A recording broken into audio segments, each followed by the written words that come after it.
Hey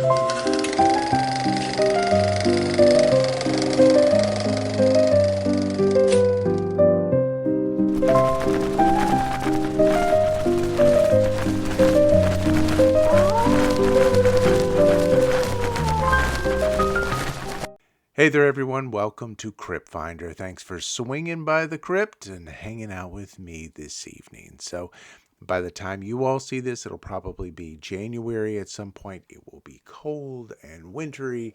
And I thought, all right, what's the best way to sort of kick off a new year? And I can't think of a better way than let's go through 10 very underrated, underappreciated horror films that I personally really love. So if you've been watching the channel for a while, you are probably aware I've done some undervalued movies before with different horror subgenres, such as underrated vampire movies. I did a part 2 of that one.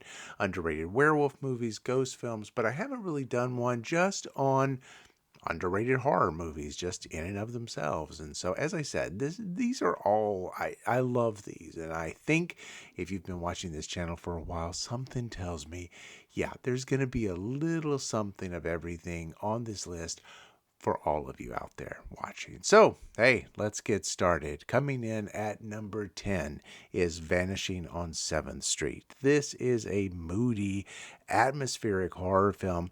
It's really almost more mystery than horror. It's directed by Brad Anderson. If you saw my video on the underrated ghost films, you'll know that Session 9 is just one of my favorites, and I absolutely love it. Same director, and he really is able to sort of bring that same vibe here, that intensity and the encroaching fears of what lies in the dark. As I start to talk about the plot, I bet a lot of people are going to think, oh, you're giving away too much. I'm not. Everything I'm going to say is the broad strokes only, no spoilers whatsoever. This film follows a small group of survivors in Detroit grappling with a very terrifying phenomenon. People are just vanishing. They're leaving only behind their clothes and their belongings. A light source seems to be the only way to deter the shadowy creatures looming just outside on the edge of darkness. As daylight dwindles and the shadows grow stronger and whispering voices start to play with the characters' minds, the group must cling to the few remaining sources of light and, hopefully, their sanity. With a hauntingly minimalistic style and a growing sense of dread, this underrated gem really explores isolation in a post-apocalyptic type of world. You've got fear of the unknown, how humanity fights to survive in such a collapsing world. I love how this movie puts forth a lot of different possibilities for what might be going on within the movie, and yet even by the end, there are no clear-cut answers whatsoever. This movie bombed at the box office, by the way, and a lot of people really dislike this movie, and I think that's partially because there isn't that big payoff. To me, at least, this is much more of a thinking person's horror film. There's no blood, there's no gore. It plays a little bit like you kind of want to watch it with some friends and then discuss all of the different options and what that actually means. Hayden Christensen stars here, along with John Leguizamo, Jacob Latimore, and Thandie Newton. Coming in at number 9 is The Borderlands. Now, I think this was released as Final Prayer in some markets, but when I saw it originally, it was called The Borderlands, so that's why it sort of sticks in my mind that way. It is a British found footage horror movie from 2013. It does a nice job of blending religious mystery and a very creeping sense of dread. It follows a team of 3 Vatican investigators sent to a remote church in the English countryside to investigate claims of supernatural activity. As they set up surveillance equipment and delve deeper into the church's disturbing history, they uncover something older and a lot more unsettling than they expected. This movie has a slow burn approach, but a very eerie, grounded realism. I think this one is kind of an underrated gem. It builds to a very unforgettable finale. Again, no spoilers, so I won't say anything else about it. Part of the enjoyment of this movie is trying to figure out what's happening and why. Number 8 is Rabies, a gritty, unconventional horror thriller that flips familiar slasher tropes on its head. This is not to be confused with the 1977 David Cronenberg movie Rabid. That's a totally different movie. This is Rabies, and this one actually has the distinction of being the first feature-length Israeli horror movie. It was released in 2010. It's directed by Aaron Cachales and Navo Papachado. I hope I'm saying that correctly. But it's set in a very dense forest reserve, and the story weaves together a group of characters, including a pair of runaway siblings, a group of young tennis players, a volatile police officer, and a serial killer, and all their paths violently collide.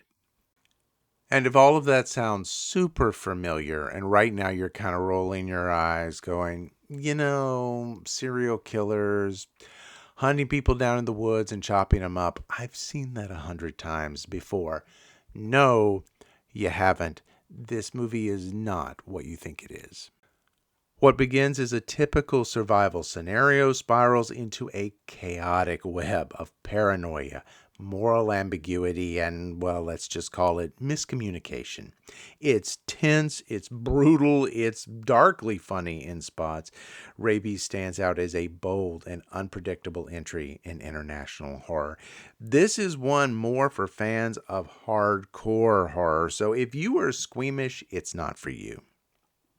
But if you want to see something that just goes off the rails in spectacular fashion, in a good way, then I think that this is one you might want to check out. Number 7 is a cult classic from 1972 called Children Shouldn't Play with Dead Things. It blends dark humor with zombie horror. This was directed by Bob Clark, who directed the classic slasher film Black Christmas back in 1974. He also helmed A Christmas Story in 1983. This movie certainly predates those, but this film follows a pretentious theater troupe led by the sadistic Alan. He's played by Alan Ormsby, who penned the script, as they venture to a remote island cemetery to perform a mock ritual just for fun. But their game takes a sinister turn when something ancient and very real begins to stir beneath the earth. With its offbeat tone, eerie atmosphere, and gradually mounting tension, this lo-fi gem delivers a macabre punch and earns its place in horror history as a quirky oddity. It's super low budget. It's more campy comedy than horror, but it's also one of those movies that I remember vividly and I always loved it. It started making the circuit on some of the late night reruns back in the 70s, and so I just remember it very fondly. And I think there's just something about the sort of eerie grindhouse kind of vibe that this movie put out. I've talked about it on this channel before. There was just something about low budget, and I mean low budget, like $1.50, low budget movies in the 1970s. They could get away with things that others couldn't. They were just inherently creepy in some way. And you can think about Let's Scare Jessica to Death or The Town That Dreaded Sundown. They always just felt grainy and more experimental. So you didn't really know what the filmmakers would do next. You didn't recognize any of the cast, and so it almost felt like some sort of weird documentary you were watching. And I guess for all those reasons, this is one that's fun to tune into and check out. Number 6, The Skeleton Key, a stylish 2005 Southern Gothic horror thriller steeped in atmosphere and mystery. This isn't an obscure film by any stretch of the imagination, and yet I just don't hear people giving this film all the love that I think it rightfully deserves. It's set in the very eerie bayous of Louisiana, and the film follows a hospice nurse named Caroline, played by Kate Hudson, who takes a job caring for an elderly man in a decaying plantation home. Her charge is played by John Hurt, who plays Ben Devereaux, who can't speak after a debilitating stroke. And you know how good an actor John Hurt actually is?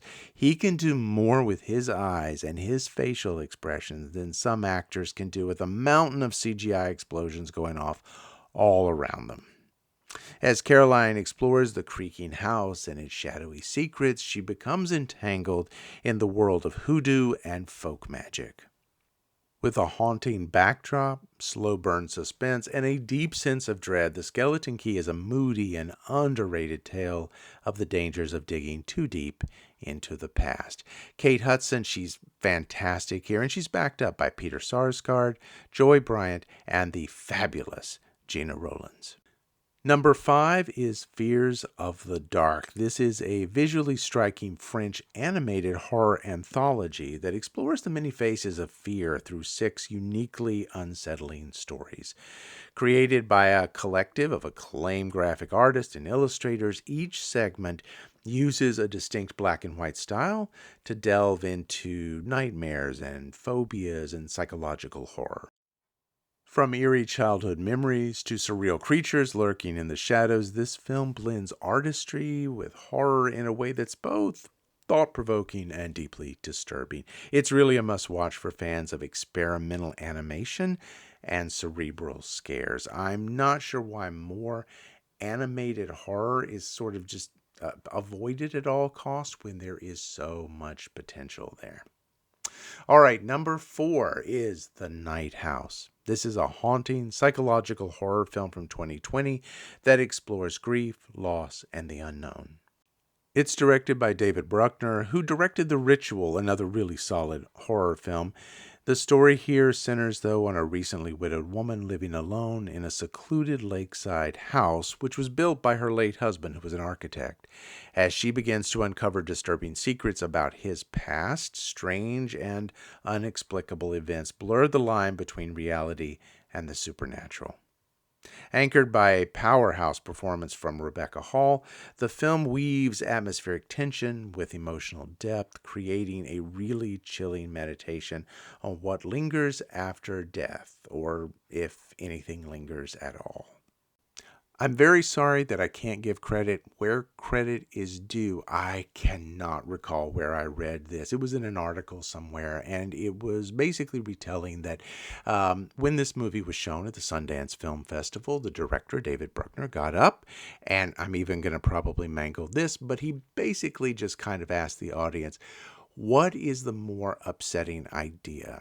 That ghosts exist or that they don't? And I always keep that in my mind when I watch this movie. And now that I've told you that, maybe you'll be able to go back and watch it and keep that in your mind too. Because I think if you do, you might come away with just a little bit more appreciation for what they were going for in this movie. Number 3, Jacob's Ladder, a deeply unsettling psychological horror film from 1990 that blurs the boundaries between reality and memory and hallucination. This story follows a Vietnam War veteran named Jacob Singer, who's haunted by terrifying visions and sort of fragmented flashbacks as he tries to make sense of his life after the war.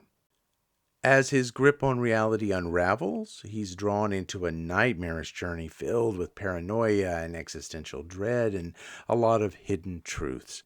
Directed by Adrian Lyne, this cult classic offers a thought-provoking and haunting experience.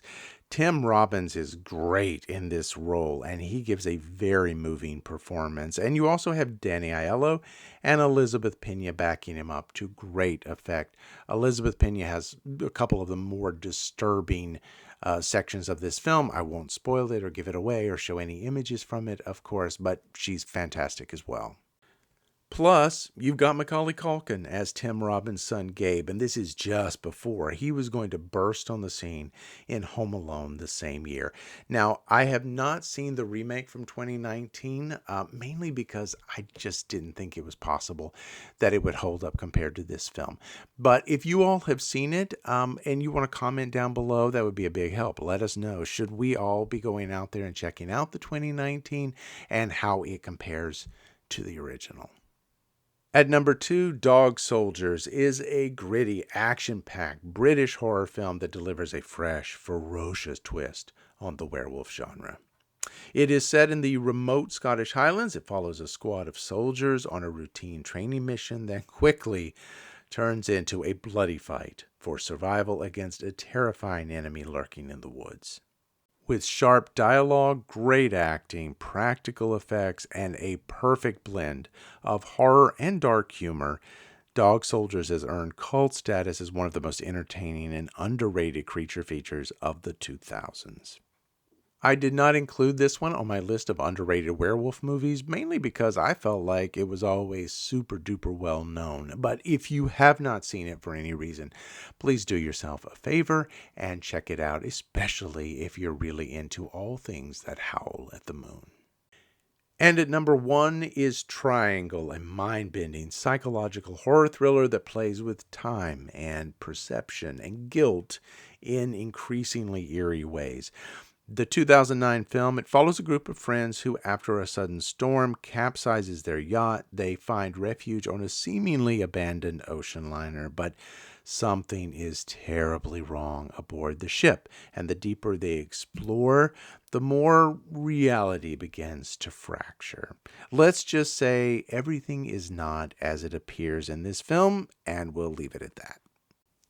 The movie also got really lucky with the casting of Melissa George. She's absolutely fantastic in this movie. You really feed into her fear, her anxiety, her confusion. I've always enjoyed her in other genre fare like the Amityville Horror remake from 2005, also in 30 Days of Night from 2007 with Josh Hartnett, but man, she really shines here.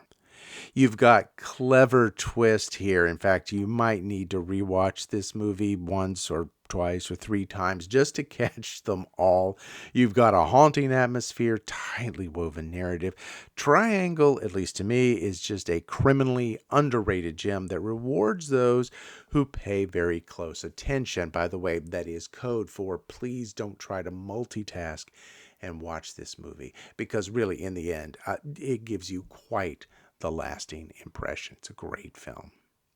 So that's it. Those are 10 underrated, undervalued, underappreciated horror movies that I really just feel like I need to just turn a spotlight on and just make people super duper aware of those. So how did that go? Do you agree with any of these? Do you disagree with any of these? Or do you have some that you think absolutely should be on a list like this? Please put that down in the comments. You all have wonderful comments, by the way. Sometimes I've had viewers put things down there. I'm like, I vaguely recall that movie, and I'll go and watch it. I'll be like, oh yeah, wow, this was a great movie. Or even better yet, I've never heard of it before. I go and watch it and absolutely love them. So please keep those suggestions coming. Love it. Okay, everyone. I guess that'll do it for right now. Until next time, as always, stay curious and stay scared.